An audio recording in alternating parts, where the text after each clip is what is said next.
여러분, 우리가 살다 보면 가끔 완벽해 보이는 사람들을 만나게 됩니다.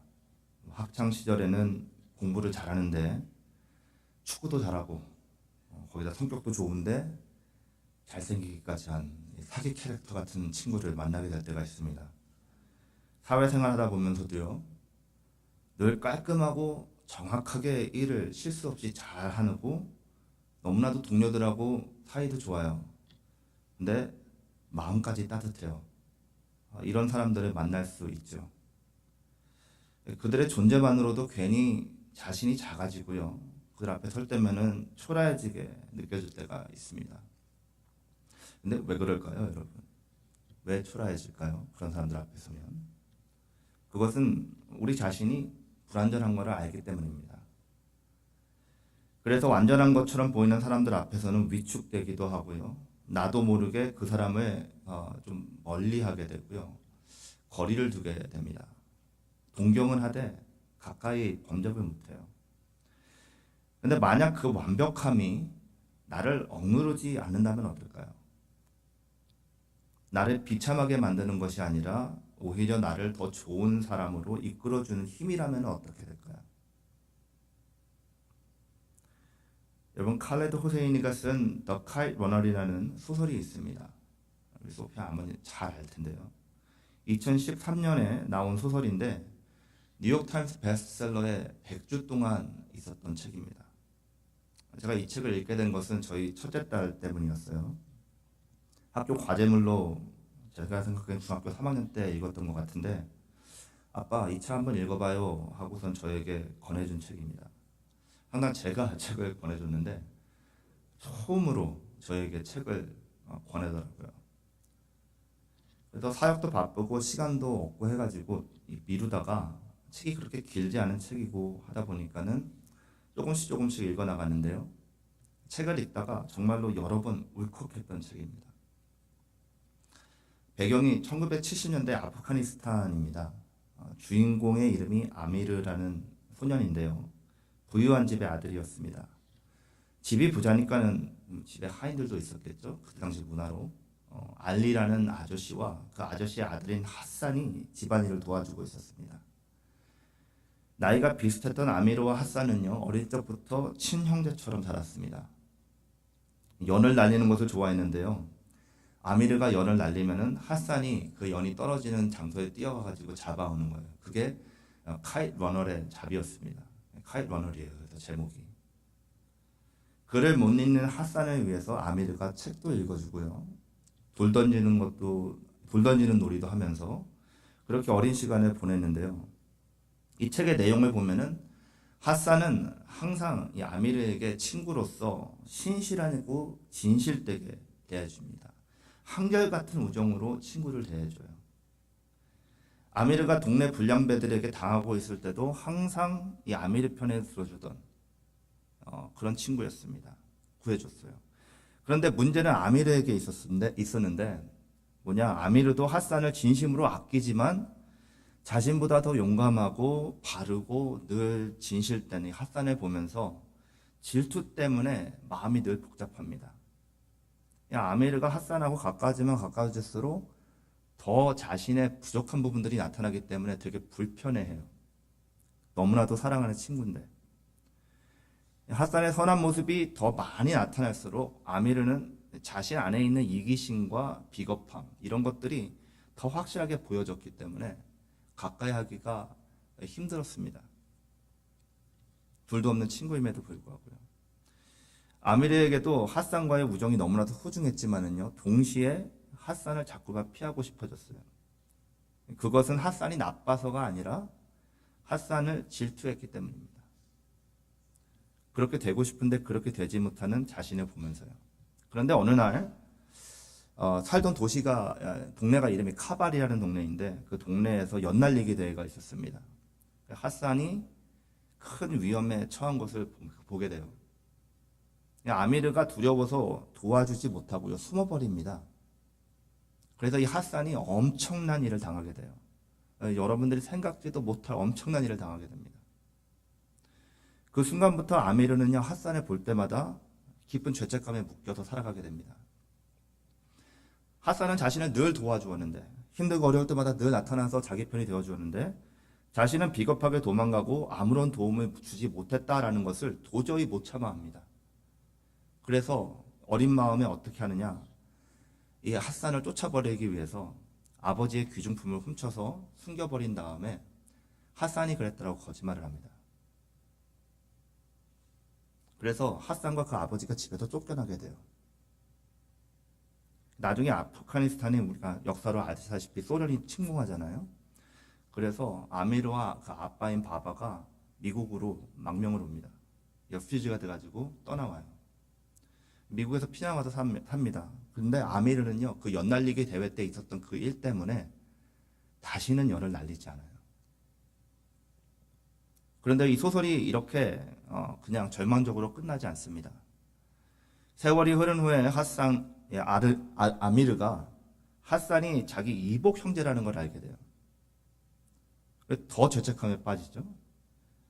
아버지가 돌아가셨어요. 아버지가 돌아가시면서 나의 뼈를 고향에 뿌려다오 해가지고 아프가니스탄으로 갑니다.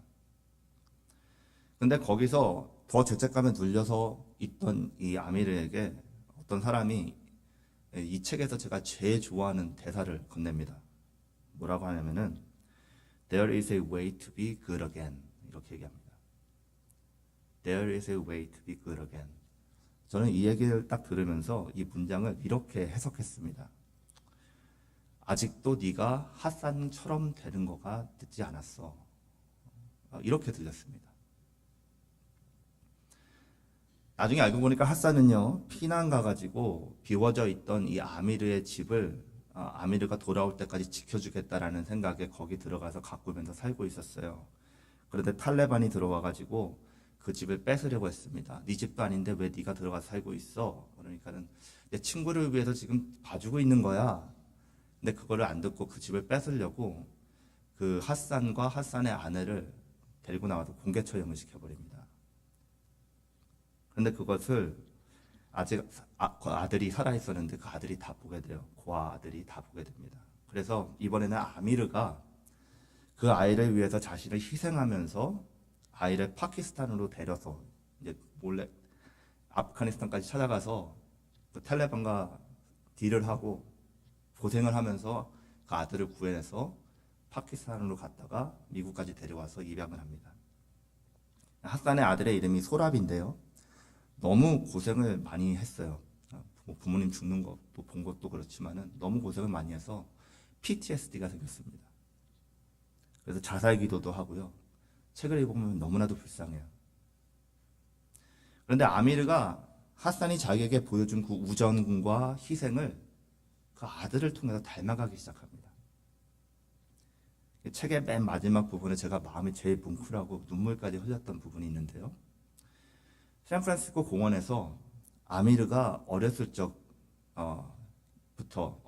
이후에 한 번도 날려보지 않은 연을 다시 날립니다.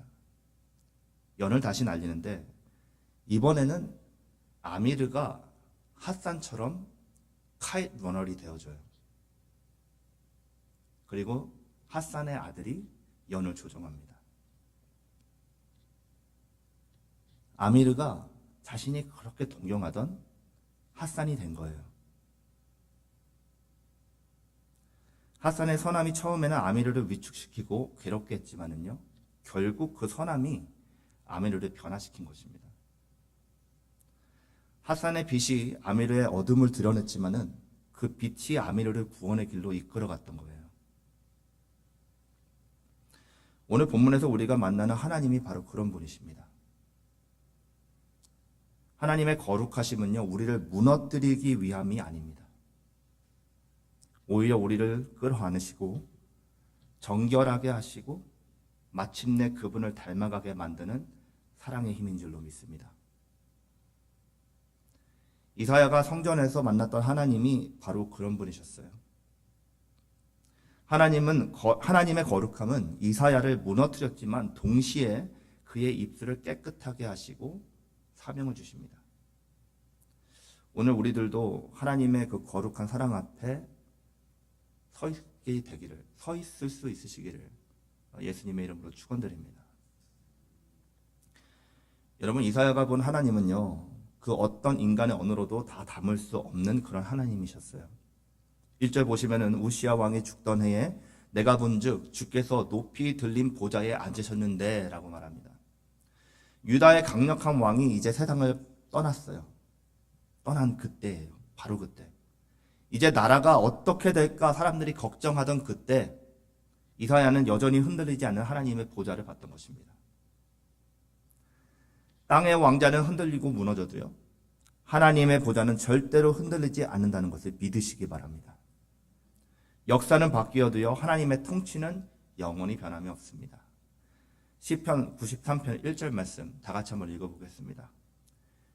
여호와께서 다스리시니 스스로 권위를 입으셨도다. 여호와께서 능력의 옷을 입으시며 띠를 띠셨으므로 세계도 견고히 서서 흔들리지 아니하는도다. 아멘. 이 흔들리지 않은 하늘의 보좌에 스랍이라고 불리는 천사들이 둘러서 있습니다. 그걸 봤어요. 날개가 6개나 되는데요, 그 날개를 다 나는 데 사용하지 않습니다. 2개는 얼굴을 가리고요, 2개는 발을 가리고 2개만 사용해서 날고 있습니다. 무슨 뜻이죠? 얼굴과 발을 가렸다는 것은요, 자신을 드러내지 않는 겸손, 하나님 앞에서 자신을 드러내지 않는 겸손과 하나님을 온전히 섬기는 모습을 나타내는 것입니다. 그렇게 2 날개로만 날아다니면서 노래를 불러요. 노래를 부르는데요, 그 노래의 내용이 본문 말씀 3절입니다. 거룩하다 거룩하다 거룩하다 만군의 여호와여, Holy holy holy is the Lord Almighty. 그 영광이 온 땅에 충만하도다. His glory fills the earth. 하나님의 성품들 중에 여러분 한 구절에 3번이나 강조된 성품은요, 성경 전체에서 거룩한 밖에 없습니다. 그 어떤 흠도 없는 하나님의 절대적인 순결과 완전한 거룩함을 천사들이 찬양을 하는 거예요. 여기서 중요한 것은요, 하나님의 거룩함은요, 단지 도덕적인 완벽함을 말하는 것이 아니라 창조된 세계와 비교할 수 없는 절대적인 다름을 뜻하고 있습니다. 이 세상에는 비교할 것이 없다는 거예요. 출애굽기 15장 11절 말씀처럼요, 여호와여 신중에 주와 같은 자가 누구이리까? 주와 같이 거룩함으로 영광스러우며 찬송할 만한 위엄이 있으며 기이한 일을 행하는 자가 누구이니까? 아멘. 비교 대상을 눈을 씻고 찾아봐도 없다. 찾을 수 없는 분. 그분이 바로 거룩하신 하나님이십니다. 4절에서는요, 천사들의 찬양의 소리에 성전 문지방이 흔들렸어요. 그래서 성전 온 안에, 성전 온통, 모든 성전 안이 연기 같은 먼지로 가득했다라고 얘기해요. 여기서 말하는 것은 연기가 어디서 이렇게 뿜어져 나왔다는 게 아니라 출애굽기 40장에 보면은 성막을 가득 채웠던 하나님의 영광을 보여주는 것입니다. 사람이 감히 가까이 갈 수 없는 이 하나님의 임재의 헤비네스, 이 임재의 무게가 눈과 귀와 몸을 사로잡았던 거예요. 이사야는요, 그 앞에서 아무 말도 할 수 없었어요.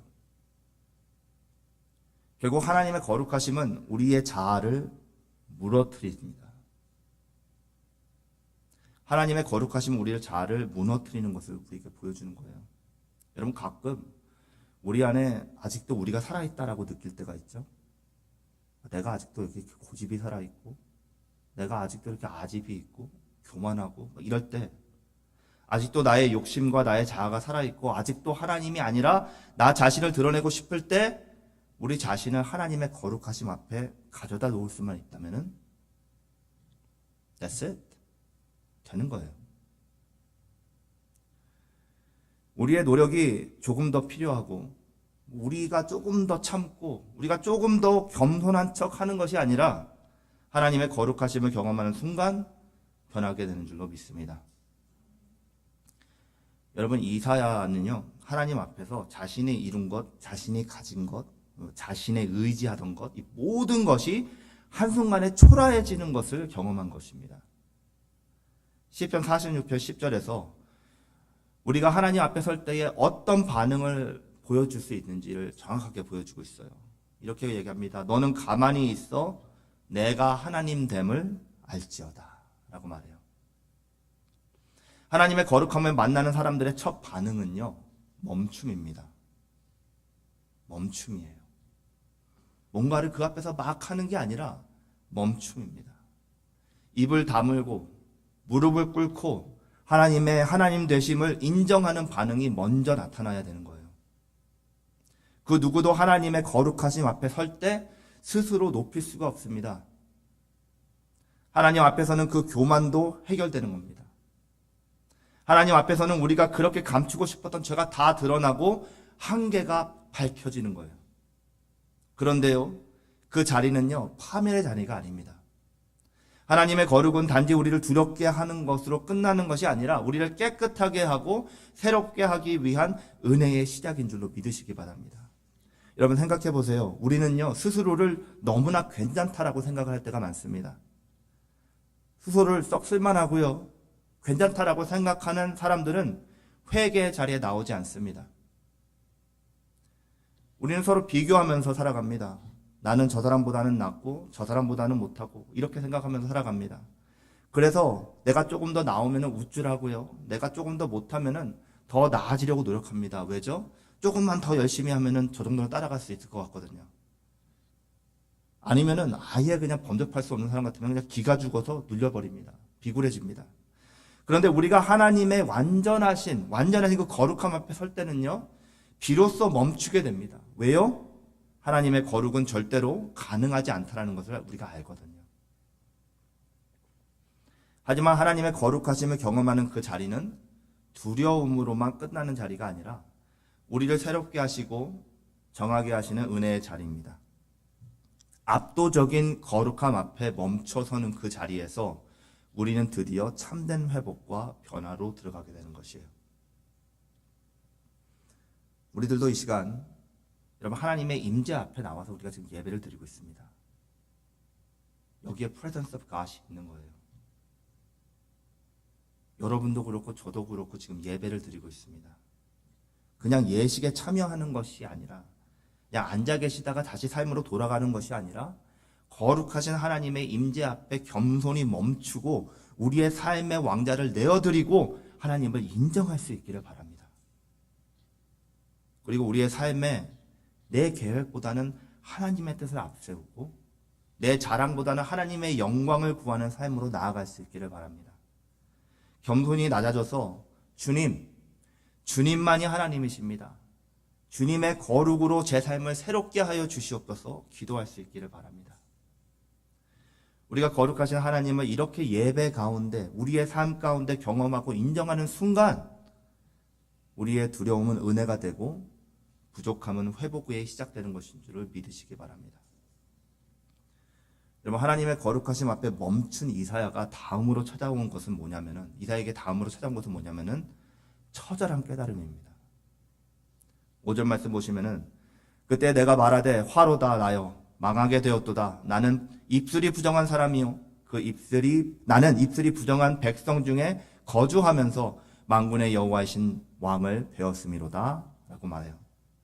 자신의 처지를 철저하게 고백합니다. 완전하고 압도적인 거룩함을 본 사람은요, 자신을 스스로 변명할 수 없게 됩니다. 하나님의 보좌를 본 그 순간 이사야는 자신의 입술, 자신의 내면, 그리고 자신이 속해 있는 공동체의 죄를 정확하게 볼 수 있었어요. 우리는 기준이 없을 때요, 우리가 얼마나 어디에서 벗어났는지를 모릅니다. 그래서 괜찮다라고 생각하는 건데요. 우시야 왕 당시에 유다는요, 정치나 경제적으로 안정적인 시기를 겪고 있었어요. 먹고 살만하고 전쟁이 없으니까는 사람들이 이 정도면 괜찮다라고 생각하면 산 겁니다.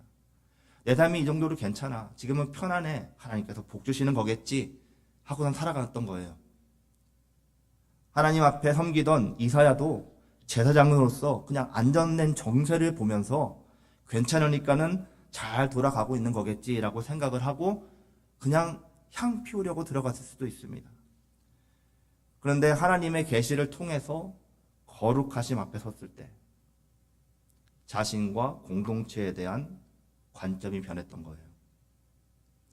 거룩은요, 겉모습의 장엄함이 아니라 우리 안을 비추는 거울이 됩니다. 히브리서 4장 13절 말씀 보시면은요, 지으신 것이 하나도 그 앞에 나타나지 않음이 없고 우리의 결산을 받으실 이의 눈앞에 만물이 벌거벗은 것 같이 드러나느니라 라고 합니다.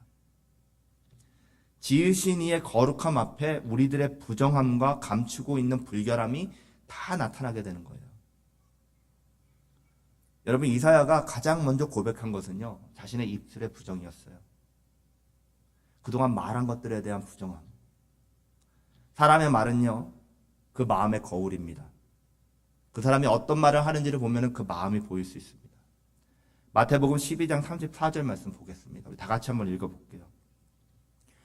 독사의 자식들아, 너희는 악하니 어떻게 선한 말을 할 수 있느냐? 이는 마음에 가득한 것을 입으로 말함이라. 아멘. 예수님께서 가장 심하게 말씀하시는 거죠. 하나님의 말씀을 전해야 할 선지자로 부르심을 받는 그 자리에서 입술에 부정한 것을 고백합니다. 이 말을 마태복음 12장 34절에 비춰본다면은, 다시 이사야의 중심을 본다면은, 이사야의 말이 부정했다라고 고백하는 것은 자신의 마음도 죄로 물들어 있다라는 것을 고백한 거예요. 스스로 인정한 것이죠. 거룩 앞에서는 제사장의 타이틀도, 선지자의 부르심도, 경건의 모양도 그 어떤 것도 방패나 가리움이 될 수가 없다라는 것입니다. 또 이사야는요, 자신이 부정한 백성 중에 거주한다라고 고백해요. 개인의 죄뿐만이 아니라 자신이 속해 있는 공동체적인 그 죄도 짊어지고 나가는 것입니다.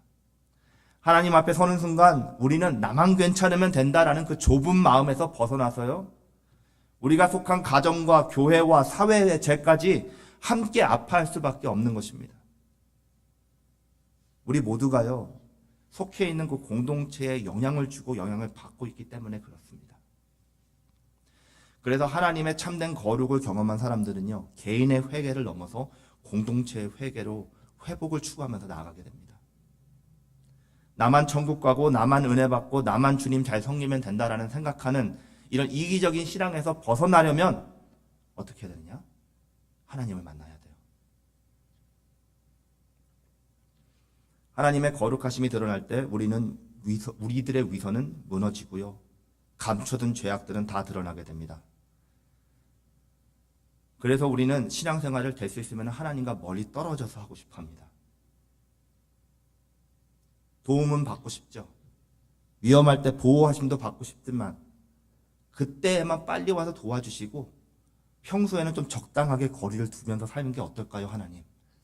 이렇게 신앙생활을 합니다. 왜냐하면은요, 너무 가까우면은 하나님의 거룩하심이 불편해지기 때문입니다. 그런데 하나님의 거룩하심에서 오는 불편함은요, 하나님의 백성들에게는 정죄함이 아니에요. 하나님은 우리가 스스로의 실체를 볼 때 비로소 치유의 은혜를 부어주시는 것을 믿으시기 바랍니다. 요한일서 1장 9절 말씀에 이렇게 약속하셨어요. 만일 우리가 우리 죄를 자백하면 그는 미쁘시고 의로우사 우리 죄를 사하시며 우리의 모든 불의에서 깨끗하게 하실 것이요. 아멘. 이사야의 고백은요, 나 이제 망했다처럼 들리지만은요, 하나님의 은혜를 향해서 부르짖는 은혜의 문을 두드리는 소리입니다. 기억하시기 바라요.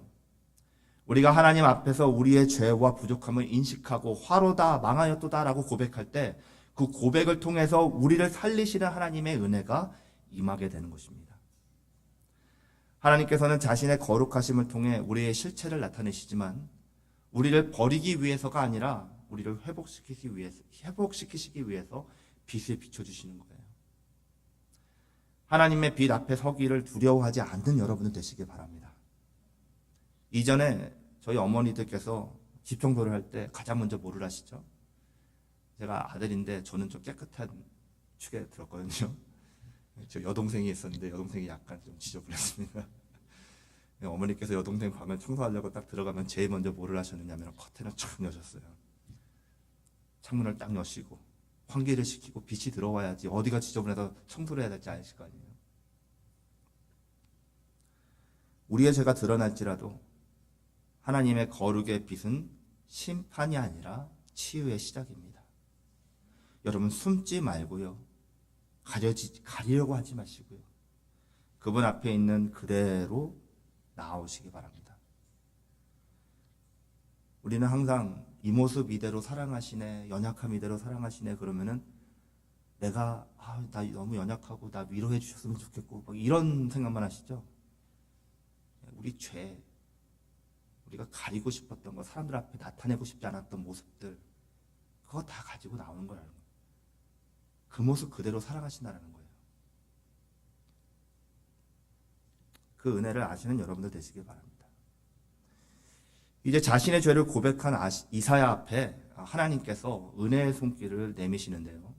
6절과 7절 말씀 보시면 스랍들 중에 하나가 부젓가락으로 단에서 숯을 가져와 가지고 이사야의 입을 지집니다. 그리고서는 이렇게 말해요. 보라, 이것이 내 입술에 닿았으니 내 악이 제하여졌고 내 죄가 사하여졌느니라. 아멘. 거룩하신 하나님은 죄를 드러내기만 하시고 죄를 그냥 두시는 분이 아니시고요. 죄를 깨끗하게 정화시키시는 분이심을 믿으시기 바랍니다. 가끔 이런 분들을 만납니다. 뭐가 문제다 라고 말은 하는데요. 해결책은 없어요. 솔루션을 제공을 안 합니다. 그냥 프라브럼만 얘기합니다. 해결책에 대해서는요, 스스로도 생각해 본 적도 없으신 분들 같아요. 그러면서 계속 문제다 하시는 분들 계십니다. 제가 어떤 책을 읽었는데요. 이런 분들은 자기 스스로를 비평가라고 생각한다고 합니다. 크리틱이라고 생각한다고 합니다. 그런데 그 책에서 뭐라 그러냐면은 크리틱이 아니라 그냥 프로페셔널 컴플레이너리라고 합니다. 프로페셔널 컴플레이너. 그러나 하나님께서 백성들의 죄의 문제를 드러내시는 이유는 그것에 대한 해결책을 가지고 계시기 때문입니다. 이사야가 자신의 실체를 고백하니까 곧바로 하나님께서 하나님의 그 정결케 하심이 임하세요. 회개는요, 하나님의 심판으로 끝나지 않고 하나님의 회복으로 이어지는 통로입니다. 스랍이 가져온 숲은요, 번제단에서 가져온 것이에요. 번제단은요, 죄인들을 대신해서 희생된 피가 흘려진 곳입니다. 그 숲에는요, 이미 제물을 태워진 그 흔적이 남아 있고요. 하나님의 진노가 그 제물 이미 그 제물 위에서 다 용서된 것을 의미하고 있는 거예요. 그래서 말씀이 그냥 다 타서 그냥 식어져 버린 숯을 가져와서 된 것이 아니라 불이 살아있는 핀 숯을 가져와서 입에 댔다라고 얘기합니다. 무슨 뜻이죠? 거기서 뭔가가 이미 태워졌고 죽어졌다라는 뜻입니다. 제물이 드려진 후의 상태를 말하고 있는 것이죠. 그렇다면 이사야가 지금 받고 있는 그 용서는요, 값없이 그냥 주어진 것이 아니었어요. 희생의 대가가 지불된 은혜였던 것을 우리에게 말해주는 것입니다. 이 핀 숲이 바로 십자가에서 우리를 위해서 온전히 드려진 예수 그리스도를 예표하는 거예요. 히브리서 9장 14절 말씀 다 같이 한번 읽어보겠습니다. 하물며 영원하신 성령으로 말미암아 흠없는 자기를 하나님께 드린 그리스도의 피가 어찌 너희 양심을 죽은 행실에서 깨끗하게 하고 살아계신 하나님을 섬기게 하지 못하겠느냐. 아멘. 여기서 또 우리가 집중해서 봐야 될 것은요, 이 숯불이 이사야의 입술에 직접 닿았다는 거예요. 우리 하나님은 문제의 근원을 정확하게 만지시는 하나님이십니다. 이사야가요, 입술이 부정하다라고 고백했는데 하나님께서 입술을 정결하게 해주셨어요. 물론 이제 선지자의 부르심을 받아서 하나님의 말씀을 선포해야 하니까는 입술을 정결하게 하기 위해서 그렇게 하신 것으로 볼 수도 있습니다. 그런데요, 이사야가 방금 입술의 부정함을 고백한 후에 몸의 다른 부분에다 갖다 대신 것이 아니라 입술에다 댔다라는 뜻은 하나님의 용서가 그냥 추상적이지 않다라는 것입니다. 구체적이라는 것이에요. 삶에 구체적으로 임하는 실질적으로 적용되는 은혜라는 것을 우리에게 말해주고 있는 것입니다. 내 악이 제하여졌고 내 죄가 사하여졌느니라 라고 천사가 선포를 해요. 히브리어 원문에서 제하여졌다라는 단어는요, 죄를 단순히 그냥 덮어두었다라는 의미가 아닙니다. 죄가 뿌리채 뽑혀서 완전히 죄가 되었다라는 강한 표현이에요. 죄의 흔적 자체를 지워버리신 것을 말씀하시는 것입니다. 시편 103편 12절 말씀 보시면 동에서 서가 먼 것처럼 우리의 죄가를 멀리 옮기셨다라고 말씀하세요. 여러분, 동쪽 어디에서부터 서쪽 어디에까지 옮기셨다 이렇게 얘기하지 않으셨습니다. 동쪽에서부터 서쪽이라고 그러셨어요. 동쪽의 개념을 말씀하시는 거고 서쪽의 개념을 말씀하시는 거죠. 어떤 지오그래피컬 로케이션이 아니라. 여러분, 동에서 서가 얼마나 멉니까? 계산해 보시겠어요, 한번? 동쪽 끝이 어디고 서쪽 끝이 어디입니까? 동서는 개념이죠. 무슨 뜻이죠? 그냥 없다라는 거예요. 너의 죄는 내 앞에서 없다라는 것입니다. 한마디로 그냥 영원히 끊어버리신 거예요. 하나님의 거룩은 우리를 파괴하기 위한 불이 아니라 우리를 변화시키시는 불입니다. 우리가 고백하며 나아갈 때 하나님은 반드시 우리를 만져주십니다. 여러분, 그 만짐은요, 고통스러울지라도 그 끝은 자유와 기쁨인 것을 믿으시기 바랍니다. 예수님의 십자가가 이미 우리의 단이 되었고 성령님께서 지금도 우리의 마음에 불태우시면서 우리를 새롭게 하고 계시는 줄 믿으시기 바랍니다. 우리가 하나님께 고백하는 자리마다 하나님께서는 핀 숲처럼 살아있는 복음의 능력으로 우리의 죄를 태우시고 상처를 치유하시며 우리를 하나님의 사람으로 세워가실 줄 믿으시기 바랍니다. 하나님께서 만져주시는 그 자리를 피하지 마시기 바랍니다. 우리가 죄를 고백했다면 그 고백 후에 다가오시는 하나님의 손길을 두려워하지 마시기를 바라요. 그 손길이 우리를 무너뜨린 죄를 제거하고 우리를 새 사람으로 일으키는 하나님의 거룩하신 은혜인 것을 믿으시기 바랍니다. 오늘 본문에 나온 이사야의 환상은요, 그냥 옛날에 있었던 어떤 일을 기록한 기록이 아닙니다. 거룩하신 하나님 앞에 서는 인간의 모습, 그 모습은 여전히 그 거룩하심에 압도되고 드러나고 변화됩니다. 그 여정은요, 오늘 이 자리에서 우리 모두에게도 반드시 날마다 이루어져야 합니다.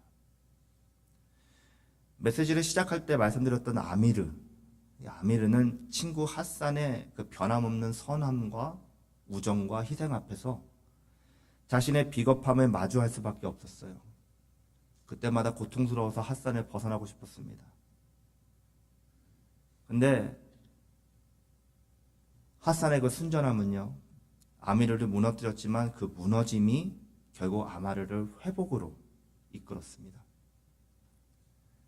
그 깨달음은요, 부끄러움에서 죄를 인정하고 핫산의 아들을 구해줌으로 새로운 시작을 경험하게 되는 거죠.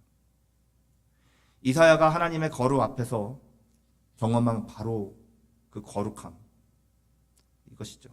하나님의 거룩은 우리를 그저 죄인으로 낙인 찍지 않습니다. 그의 빛은 우리의 실체를 드러내시고 동시에 우리를 정결하게 하시며 새로운 사명으로 세우십니다.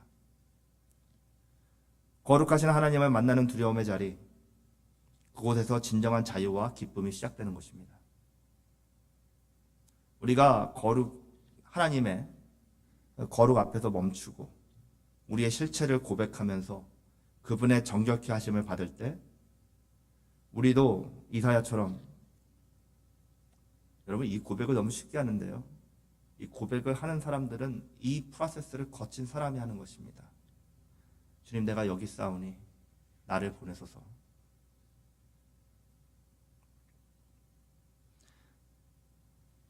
내가 할 수 있을 것 같으니까는 한번 보내보세요. 이건 객기죠. 주님, 제가 할 수 없는 존재인 것을 이제 깨달았습니다. 주님, 저를 변화시키시고 저를 채우셔서 저를 보내소서. 오늘도 그 거룩하신 하나님께서 우리를 초대하십니다. 그 거룩함에 매료되셔서 그분 앞에 나오시길 바랍니다. 두려움에 머물지 마시고 숨지 마시고 그분의 빛 가운데 서시기를 바랍니다. 그리고 이사야처럼 아미르처럼 고백과 회복을 지나서 하나님의 사람으로 다시 일어서는 여러분들 될 수 있길 바랍니다. 하나님의 거룩하심이 우리의 부끄러움을 덮고 우리의 삶을 새롭게 하실 것을 담대하게 믿음으로 나아가는 우리 사랑하는 성도님 될 수 있기를 예수님의 이름으로 축원드립니다. 기도하시겠습니다.